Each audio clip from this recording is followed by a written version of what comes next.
My name is Maria Rita, and I would like to thank the organizers for this invitation. It is an honor to represent my line of research and the group of professionals that apply it every day from the JEPA, ABO, Bahia, Brazil. The hemifacial microsomia is part of a series of facial deformities from the first and second brachial arc syndromes, and it represents the second more frequent craniofacial malformation. The reported incidence varies from 3,500, being the second most common facial deformities after cleft lips. Some authors report that the different phenotypic expression may cause the reality of the incidence to be altered, being 1 in 5,600 born alive the most accepted. The facial alterations distort the normal characters, creating facial deviation with varying severity, being the mandibular, temporomandibular joint, ears the one with the highest frequency.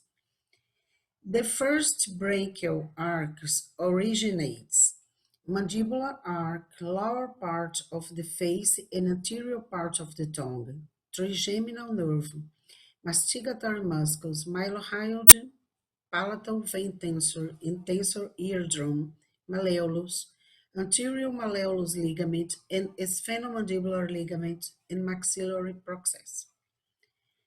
The second branchial arch originates facial nerve, muscles of facial expression, the gastric posterior belly, stadium and styloid, stirrup, styloid proxes, and temporal bone. The temporal mandibular joint ossification the ossification of its structure is done around the 6th and 7th week intrauterine. Remember that condylar bone is not part of the mandibular bone. This condition affected the eyes, ears, mandible, nerves, and soft tissue and musculature. Alongside labial and palate fissures, Tessier craniofacial fissure, neurofibromatosis, congenital torticollis, craniosynostosis, some vascular disorders. The hemifacial microsomia appears as one of the etiologic factors to facial asymmetry. Facial asymmetry is one cause for the search of treatment in dental practices, and the dentist must be up to date in their etiology. Hemifacial microsomia is one of them. In the early treatment with functional orthopedic appliances is fundamental to stimulate condylar growth, by consequence improving facial asymmetry. The alteration in mandibular growth may affect functional occlusion and facial appearance. The proposed treatments for hemifacial microsomia may be surgical or non-surgical. The literature presents several treatments towards controlling hemifacial microsomias phenotypic expression, from the more conservative to those more invasive, almost account for the quantity and remaining quality of the bone tissue present in the architecture of the affected temporomandibular joint. The proposed surgical treatments are different for growing patients and for adults. In the growing patients, normally, it is indicated functional appliances, osteogenic distraction, chondral graft, orthodontic treatment, and orthognathic surgery. For adult patients, orthodontical treatment and orthognathic surgery. This table shows some articles from the last 5 years that describe the aforementioned techniques. According to William Bell, the treatment for growing patients with microsomia has the following objectives: augmentation of the mandible in the affected side, the creation of articular tissue between the mandible and the temporal bone, similar to the missing one, to correct the secondary alterations to the maxilla, and establishing functional occlusion and satisfactory facial aesthetics. Functional orthopedics was chosen for the treatment of maxillomandibular alteration in patients with hemifacial microsomia. Two clinical cases will be described. The first one illustrated a failed attempt at treatment and refers to a surgical solution. The second demonstrates a fully successful treatment without surgical interference. Functional jaw orthopedics was chosen specifically for the early treatment of the maxillomandibular alterations in the patients with hemifacial microsomia. LSS, 34 years old, female, came into the clinic in 1995 with the chief complaint, incapacity of open mouth and no pain. At the clinical examination, she has mixed dentition, right lateral crossbite, facial asymmetry, and after imaging exams, the patient presented substantial diminution of the left ramus, absence of the left mandibular condyle, and class 2 malocclusion. The patient did not follow through the treatment for a period of 15, of, 15 years. After the patient returned, there is a considerable worsening on her condition, with the ankylosis of the left temporal mandibular joint. Evolution of the condition occurs to a severe class 2 malocclusion. Two distractors, one to each side, were placed surgically in the mandible.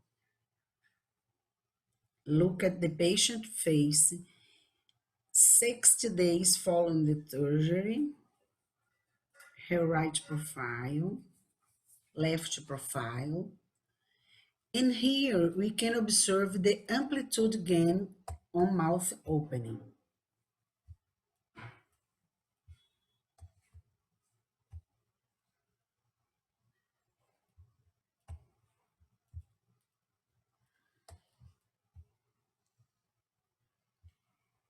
Many authors propose treatment in the early age with the use of functional appliance. The chosen technique described here is functional jaw orthopedics that deals with bone and muscular imbalance in jaw function, tissue alignment, and temporomandibular problems. The functional orthopedic appliances create stimuli in the sensorial neural network inside the mouse, leading to it meeting to the central nervous system, who, in this turn, respond by remodeling the bone, muscular, and articular structures.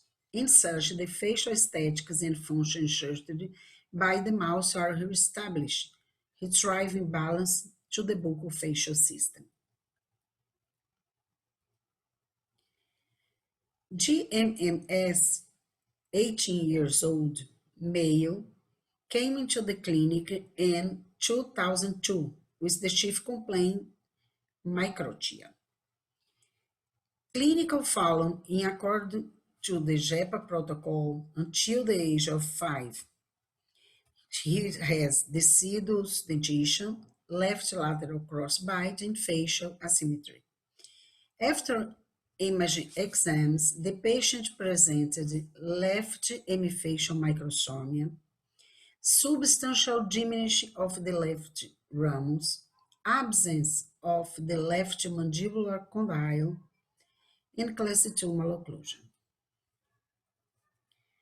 Following the initial plan, functional jaw orthopedic and speech therapy were the choice of treatment. The treatment plan was based in the ambulatory protocol for facial deformities from the Brazilian Dental Association, Bahia section, that consists in functional evaluation and participation from the speech therapist in oral motricity, functional orthopedic appliance, osteogenic distraction if necessary, and orthognathic surgery if necessary.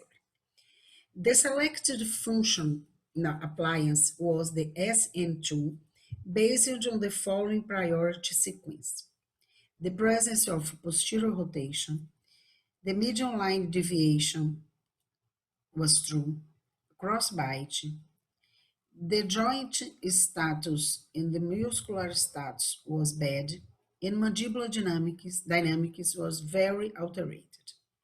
The treatment sequence was SN2 with heels, it was a bioelastic appliance, and planus appliance. At the age of 10 years and 3 months, he presented mixed dentition, normal occlusion, anterior touch in determined area, diminishing facial asymmetry, greater development of the ramus, and accentuated notch. Look here. Evaluation of decanting control.